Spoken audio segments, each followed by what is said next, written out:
अस्सलाम वालेकुम dear students, आज एक न्यू लेक्चर के साथ हाज़िर हूँ। इस लेक्चर में हम बात करेंगे OSI मॉडल की।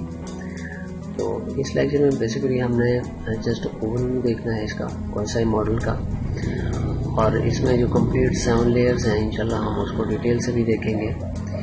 हर लेयर जो है उसको कंप्लीटली डिटेल से देखेंगे और एक एक लेयर को ही डिस्कस करेंगे अलग अलग से। तो आज जस्ट हम OSI मॉडल और उसकी लेयर्स का जस्ट ओवरव्यू देख लेते हैं, थोड़ा इसको स्टडी करते हैं। Open system interconnect is an open standard for all communication system. OSI model is established by international standard organization ISO, जो स्टैंडर्ड्स बनाती है एक company. This model has 7 layers.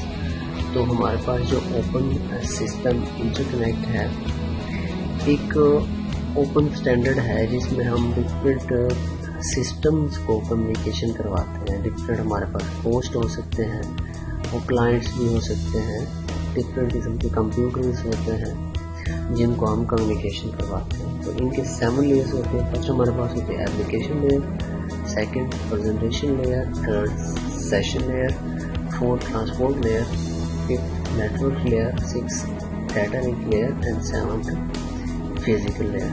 हम इस लेक्चर में जस्ट एक लेयर जो है उसका ओवरव्यू देखने जा रहे हैं, तो उसको थोड़ा सा हम स्टडी करेंगे।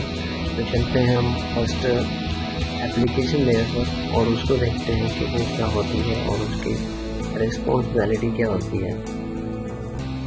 This layer is responsible for providing interface to the application user. This layer compress protocol which directly interact with the user. अब इसमें क्या होता है कि हमारे पास जो एप्लीकेशन लेयर होती है वो इस चीज़ की रिस्पॉन्सिबल होती है कि किसी भी सिस्टम को, किसी भी होस्ट को यूज़ कैसे करना है। उसका जो इंटरफेस होता है उसको कंट्रोल करने के लिए जो लेयर इस्तेमाल की जाती है उसको कहा जाता है एप्लीकेशन लेयर। उसके बाद नेक्स्ट हमारे पास है प्रेजेंटेशन लेयर। तो प्रेजेंटेशन लेयर क्या करती है? This layer defines how data is native format of remote host should be presented in the native format of host. इसका ये मतलब है कि जिस भी होस्ट पर डाटा मौजूद होता है वो इस चीज़ की रिस्पॉन्सिबल होती है कि वो इस चीज़ को डिफाइन कर सके कि डाटा किस फॉर्मेट में वहाँ पर मौजूद है।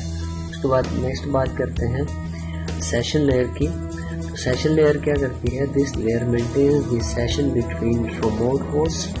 For example, once user password authentication is done, the remote host maintains this session for a while and does not ask for authentication again in that time span.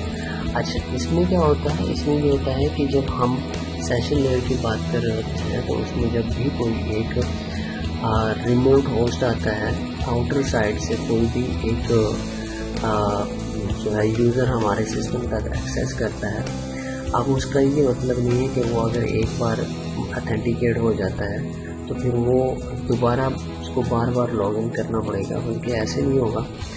जब तक वो शख्स वहाँ पर उसका सेशन रहेगा और तब तक वहाँ पर उसको बार बार यूज़र आईडी या पासवर्ड देने की ज़रूरत नहीं पड़ेगी।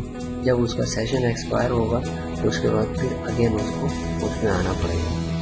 वेल, नेक्स्ट बात करते हैं ट्रांसपोर्ट लेयर की। This layer is responsible for end to end delivery between host. तो ट्रांसपोर्ट लेयर वहाँ पर इस्तेमाल की जाती है जहाँ पर हमारी एंड टू एंड कम्युनिकेशन होती है। इसका ये मतलब है कि जब दो होस्ट डायरेक्टली एक दूसरे के साथ कम्युनिकेशन कर रहे होते हैं तो ट्रांसपोर्ट लेयर इस चीज़ की रिस्पॉन्सिबल होती है कि वो उनको कम्युनिकेशन करवाए। उसके बाद नेटवर्क लेयर की बात करते हैं। This layer is responsible for address assignment and uniquely addressing host in the network. अब इसमें जितने भी हमारे एक नेटवर्क के अंदर होस्ट मौजूद होते हैं उनका एक IP होता है, यानी उनका एक स्पेसिफिक नंबर होता है जिसको हम कह सकते हैं, या फिर एड्रेस होता है। तो उस चीज़ की रिस्पॉन्सिबल हमारी जो होती है वो नेटवर्क लेयर होती है। नेक्स्ट डाटा लिंक लेयर की बात करते हैं। This layer is responsible for reading and writing data from and onto line. Link errors are detected at this layers. तो इस लेयर पे क्या होता है, बेसिकली एक चीज़ तो ये है कि डाटा लिंक लेयर जो है वो किसी भी लिंक के ऊपर डाटा को डालने के लिए और वहाँ से निकालने के लिए, यानी रीड एंड राइट का ऑपरेशन परफॉर्म करने के लिए डाटा लिंक लेयर इस्तेमाल की जाती है। और इसी डाटा लिंक के ज़रिए हम एरर्स को डिटेक्ट कर सकते हैं और उन्हें रिमूव भी कर सकते हैं। लास्ट में बात करते हैं फिजिकल लेयर की। This layer defines the hardware, cabling, wiring, power, output, pulse rate etc।